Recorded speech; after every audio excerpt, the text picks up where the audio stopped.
Arestadong ilang sangkot sa ilegal na pagsusugal sa isang lamay sa Antipolo, Rizal. Kabilang sa mga naabutan ng pulisya, mga menor de edad. May unang balita si Bam Alegre. Nasa gitna ang bangka habang nakapalibot sa lamesa ang mga mananaya. Sasaklaang ito sa isang burol sa Barangay Santa Cruz sa Antipolo, Rizal. Ang isang bata sa harapan pa nakaupo. Hindi inakala ng mga bumabangka sa sugal, mga pulis na pala ang ibang kaharap nila. Hindi ordinaryong sakla dahil ang kanilang nilalaro, isang sugal na kung tawagin, terembe.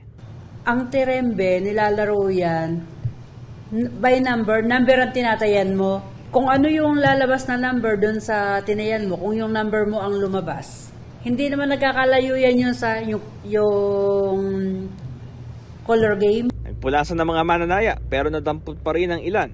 Nang tanungin tungkol sa partisipasyon nila sa pasugalan, No comment po.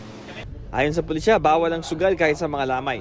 Doon sa mga nahuli, lalo ngayon, ang taas ng bail sa illegal gambling, 30,000.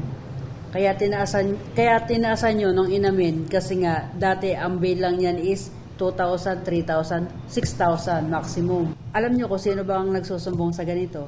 Yung mga asawa din nagsusugal. Kasi binabawal yung mga asawa nila ayaw magpasaway. Ito ang unang balita, Bam Alegre para sa GMA Integrated News.